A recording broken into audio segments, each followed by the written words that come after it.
Hello and welcome to today's video. Welcome to Lily's Library. Today we are going to be talking about my top 10 reads of 2024. So 2024 has been a very interesting reading year for me. I've read 115 books. There was definitely a lot I really enjoyed, but I feel like I honestly struggled to pick 10 books that have really made an impact on me and have really stuck with me this year. There's definitely a lot that I really enjoyed and got a lot out of, but honestly, not that many that have been a constant thing in my memory and a constant thing I've been thinking about, which is what I take into consideration when I pick my top 10 reads of the year. So this won't really be in any particular order. I'm going to save some of my absolute favorites for last though. But starting with an author that I discovered for the first time this year, actually quite a few of these are authors that I read and discovered for the first time this year. But one of my standout authors, and that has become an instant favorite, is T. Kingfisher. Specifically, I wanted to talk about What Moves the Dead. This is the first book in the Sworn Soldier series. This is a retelling of the fall of the House of Usher. Now, the first T. Kingfisher book I ended up reading was A House with Good Bones, which is her gothic horror, which I absolutely loved and adored. But What Moves the Dead is probably my favorite so far, or one of my favorites. Most of her books that I have read have been 5 stars, but I just really loved the creepiness of this, the unsettlingness of it. It's a perfect gothic horror as well, but with fantasy elements. We've got that setting of that crumbling house with some mystery hidden within it, things that are literally moving the dead, and just so many weird twists and turns. And it very much follows a typical gothic narrative in a way, but also does things that I think are really unique and fun. So for that fact, I just really enjoyed this one and really got a lot from it. I feel like I don't really need to tell you more than the fact that it is a Fall of the House of Usher retelling. And then it's also got weird things going on with mushrooms and some really interesting and lovable characters. Next on my list is Immortal Dark by Tika Skirma. This is a really interesting dark academia. It is about vampires and really changes a lot of what we think and expect with vampire novels. So as I said, this is a dark academia about vampires. It follows our main character, who is an orphan, and she is searching for her sister after her sister was taken away by vampires, or that's what she thinks. Her family used to be a part of this prestigious school and campus where all these vampires are, but for some reason, her and her sister were taken away from that and told to never trust vampires and to never enter those gates and enter this campus and this school village. And one day her sister is taken and goes missing, and our main character is trying to find out where she has gone. She knows vampires took her sister, but she doesn't know why and what for. So we're following her as she does end up going to this campus and meeting her family's house vampire, who is fighting for the rights to take over her family's house. And she has to live there in that house with him and attend school and everything to make sure he does not take over the right to that household, all while looking for her sister. The cast of this book is entirely Black as well, and it really rewrites a lot of what we expect from vampires with that fact, if you're thinking Stephenie Meyer-esque vampires and racism there. But this is just such a fun and just a really beautiful read. This is Enemies to Lovers as well, which it definitely builds up and changes around a lot and kind of goes, I wouldn't strictly call it Enemies to Lovers, to be honest, because it does change so much and we have so much happening. And their relationship at the end of this book is completely different to midway through and at the beginning of the book. Just the way that everything in this unfolds is so intriguing and beautifully crafted, and just the writing of this is stunning. And I just cannot wait for book 2 of this. Now, another author I read for the first time in 2024 was Sarah El-Arifi. I actually started with her romantasy book that came out, which is Feybound, and I did really enjoy this, but I loved the Final Strife even more. This is the first book in her high fantasy trilogy, and I just really liked this. It is so interesting and such a intriguing world. There's so many twists and turns, and I love these characters, and just the character progression through one book in this is beautiful and so well done. I'm really excited to see where these characters go in the rest of the trilogy. It is a series I will be continuing in 2025, and I just really enjoyed it. But the final strife is set in a world where everything is ruled by people with different blood. Your blood color determines where you sit and where you fit in this society. So we've got ghostings, which are kind of the lowest of the lowest. They have got translucent blood, hence why they're called ghostings. They've also had their tongues cut out and their hands cut off when they're children to pay the price for something their ancestors did, and they are still having to go through with that. They are typically the servants of the rich and the royalty and are very much just not a part of anything because not many people speak and understand their language, which is heavily based on signing. Then we've got dusters who have got blue blood. They are kind of your working class ones. They're the ones that work the plantation fields.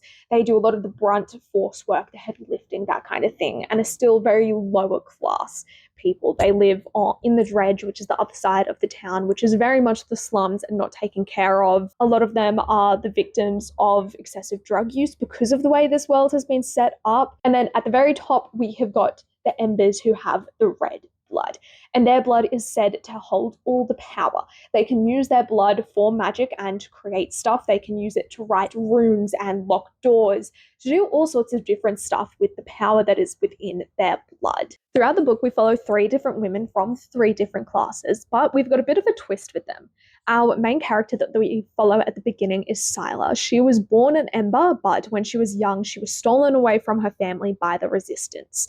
Their mission was to take Ember children and raise them as dusters and show that it's not just about your blood or your upbringing, but it's so much more than that.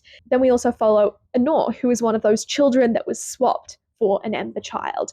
She was born as a duster and is being raised as an Ember. And we have a look at the way that their relationship entangles and that they learn about each other, learn about what it's like to be one another. We see what it's like for them growing up in these places, being different from everyone in more ways than normal. And it's just really interesting seeing their dynamic, especially Honor's being raised as an Ember, specifically being raised as the daughter of one of the most powerful rulers in the Empire, and how her lack of power adds to that and that dynamic. There are some really horrifying things that happen with Honor and with Scylla as well. All these characters are going through really horrific things, but it is just so interesting seeing the way that these 2 characters' lives specifically entangle. Our third character we follow is Hassa. She is a ghosting. She works in the keep or in like the Empire's area and does all sorts of things. She is close with Scylla. They are friends. She has taught Scylla the ghosting language as well. So they are very close and help each other. And through Hassa, we actually learn a lot about the secrets that this world keeps hidden, that the Empire keeps hidden. There are just so many interesting aspects to this book, and I really don't want to say more than that. If you love fantasy where it's a lot about class wars and different looks at classes, oppression, fighting for what's right and justice and empowerment, then you will really enjoy this. We've got a lot of really strong female characters, and it is also sapphic as well, which I really enjoyed, and I just cannot wait to see where all these characters go. The first book does such a fantastic job at setting up this world and feeding you the information at the right time, but doesn't give you everything and keeps you guessing. And I just cannot wait to see where the Battle Drum and the Ending Fire go, which are the second and third book in this trilogy. It is just such an interesting world full of amazing characters, and Sarah El-Arifi's writing is just beautiful, and I really cannot wait to read more by her. And I just loved this book so much. Speaking of series, I've got the second book in a duology here that I wanted to talk about, and that is A Desolation Called Peace by Arkady Martine. This is the sequel to A Memory Called Empire. I would put both of them on this list, but honestly, Desolation really exceeded all of my expectations for what these books could be, so it definitely takes one of the spots on my top 10. In book 1, we follow Mahit, who is an ambassador. She gets sent from her station to Tex Kalanli, which is this planet and system, and she's basically replacing the old ambassador there who mysteriously died. Her job is to find out what happened to him, as well as to fix the relationship that her station has with Tex Kalanli. Now, her people have a very interesting way that they go about training people to fulfill these roles. It's not just about who is best suited for the role and who has the knowledge. They also take knowledge from that successor and implant it in the new person's brain. The only catch with this is Yaskander, the previous ambassador who is now dead. He hadn't been back to the station in a good few years. So her information is very out of date. So she is basically sent in blind to try and live this world and figure out what's happening. She has always appreciated Tex Kalanli for its poetry, its writing, its people. But being there, she learns a very different story. And she's partnered with 3 Seagrass, who is her envoy and is helping her navigate this world, which is just so chaotic and interesting. The politics are very much spoken through poetry. Everything is very like slights at each other. Think like how classics are written in the way that people slight each other there. It's very reminiscent of that, just in a sci-fi setting. This again is sapphic as well, and it's just such an insanely well-crafted book series and is beautiful in every sense of the way. I just absolutely love the writing, the characters, the worlds, just the lyricism of these books. Next on my list is The Starless Sea by Erin Morgenstern. This is the only book by Erin Morgenstern that I have read. I do own The Night Circus, and I have tried to read it multiple times, but could just never get into it. It very much seemed a very vibe-heavy, no-plot book, which in a way is what The Starless Sea is, but it's so much more than that at the same time. So The Starless Sea is really a beautiful story about stories. It is just so beautifully written, so well crafted. It's lush. It's got a beautiful setting with amazing and intricate characters. And just the way that all these pieces come together and slowly intertwine and we get the reveals is so well done, and just it's a real tearjerker as well. Okay, we are halfway through the list, and now we are at probably my top 5 of these 10. There are a lot here that I have loved, and talking about them again reminds me how much I love them. But these ones are like the best of the best in my opinion. So starting with the first one on this list that I read, we've got The Principle of Moments by Esme Jacemi Pearson. This is the beautiful Illumicrate edition, which I really love. This is again another sci-fi. I really fell in love again with sci-fi this year and explored a lot more of it. And this is one of the books that started it. This, in its own way, is very reminiscent of Doctor Who. We've kind of got that companion relationship.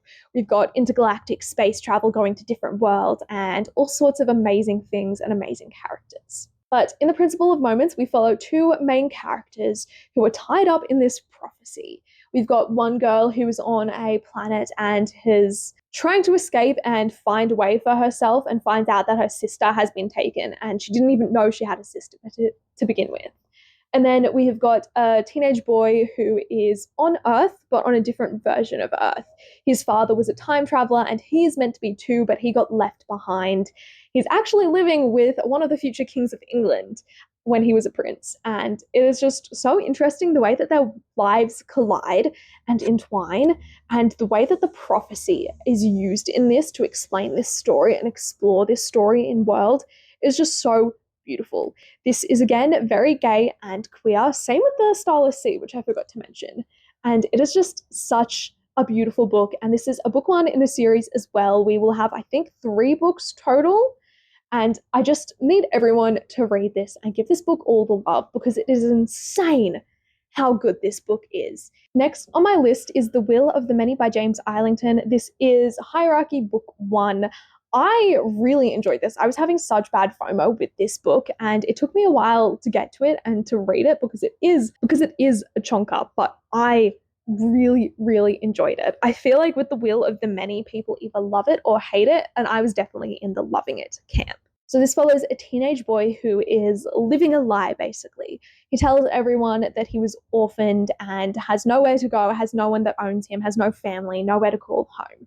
And he has been working in this prison, and he ends up getting adopted by this very powerful man to be his son and infiltrate this prestigious college in order to find out what happened to this man's brother and find the secrets that are being hid here. But the thing about Viz is that he was the former prince of this very powerful family that was killed and executed by the Empire. And now he must work with people that are in power in this empire to uncover the secrets at this prestigious college, find the powerful ancient weapons that are being hidden there, and how his family and himself all come into play in this. It is very interesting. It's got such a unique and fun world to explore. It's very similar to ancient Rome in a lot of ways. And our power system is based off will. People concede their will to others, and it's in a hierarchy, so people at different levels get will from different people, and that is how everything is powered. I will say though, this book ends on a huge cliffhanger, and we have no release date for book 2. So if you haven't read it and don't like cliffhangers, I would suggest putting it off until we at least have a date for book 2, because it is insane. The last third of this book is so wild and so insane and so interesting. But it is just such a fun fantasy book that I thoroughly enjoyed, and something that I could see myself rereading. And I think about a lot of the scenes that happened in this, specifically the ending, so much. If you really love delving into books and digging deep to find out what's happening, then this is perfect for you. Now, something completely different. We've got Monstrilio. This is by Gerardo Samano Cordova. This is a literary horror. It is really, really interesting. It is a story about grief and love and growth, and just the way that different people react to that. So we start off following a mother who, when her young son dies, she carves out a piece of his lung and feeds it and grows it and nurtures it until it grows into Monstrilio, this little carnivorous creature. This is told in 4 parts from the perspective of 4 different people within this family dynamic. We've got the mother, the father, the best friend, and then Monstrilio. It is just such a beautiful and raw read, and dealing with grief in such a interesting and unique way. It is very, very real as well. We explore so many different aspects of these people's lives throughout so many different periods of time, and then we just get to see so many parts of these characters' growth and how that loss of their son sticks with them throughout years. This also explores queer identity and queer love a lot, and growing into that and finding who you are. It is brilliant and beautiful and just so well crafted. It has got so many little aspects to it that just truly make this story what it is. Second last on this list, we've got a kind of another literary horror, and that is Our Wives Under the Sea by Julia Armfield.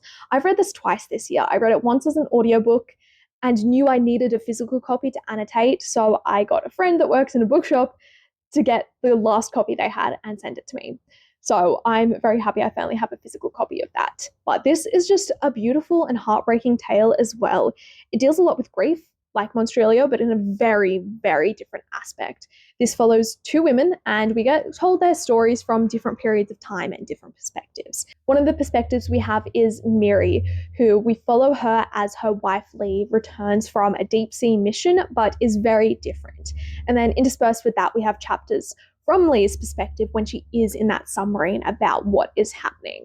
And this is just so beautiful. It's such an interesting tale of grief and love and acceptance, and the way that their relationship unfolds, and we get all these pieces of them in the moment, in the now, and how they used to be, and how Miri is dealing with her wife changing and not being who she thought she was. It's just so beautiful. I really don't know what to say, but it's so romantic and beautiful and heartbreaking and really powerful. It really invokes a lot of emotions and will leave you thinking. Finally, on this list, we've got The Stone Sky by N.K. Jemisin, which is the 3rd and final book in the Broken Earth trilogy. I literally just finished it, and I am so sad but so happy that I finally read this series, because it is phenomenal. It is absolutely incredible, but I'm so sad it's over. I put off reading this book for a year and a half, and I'm very happy I did finally read it. So the Broken Earth trilogy starts with the 5th season. We follow 3 different women at 3 different points of time during a season. So the 5th seasons are when the world ends. There is the first one that ever happened, which is the shattering that caused mass destruction. And life, to a degree, ended. People were able to rebuild. And then every few centuries, these seasons continue to happen. And some people survive, some don't. We've got people that are called Origins that can control the earth in this. If there is an earthquake coming, like a tremor happening, they can either heighten it and make it completely destroy an entire town, or they can stop it and protect that town and redirect it. And these people are very much oppressed. They're controlled by the government. They're not allowed in a lot of towns, even though they are kind of very important to survival, because people just refuse to acknowledge how important a role they play. And we follow these 3 different women throughout this period of time and throughout the different ways that this is impacting their lives. And just the way that these POVs come together and everything intertwines is so insane and so beautiful and so well crafted and thought out. Just this whole story is breathtaking. It is one of a kind, truly. And The Stone Sky is no exception to that. This is just the perfect wrap up to that trilogy. It ties up so many loose ends, but also leaves you with a lot of unanswered questions. If you can't sense a theme in these books, I love books that make you think and leave you guessing a lot of the time and don't give you all the answers. And this book is just insane. This whole trilogy is something I think about all the time and know I'm going to be thinking about for years to come, and something I can see myself rereading thousands upon thousands of times and forever be finding something new in these characters and in their world. But that is it for my top 10 reads of 2024. Overall, there were so many amazing books that really stuck with me and played such an important part in my reading year, and things that I will think about for decades to come. Let me know what your favorite reads were, whether you read any of these books, and if they were on your top 10. And yeah, I'm just so excited to be reading more amazing books and talking about them with you guys next year. I'll see you guys with a new video soon. Bye.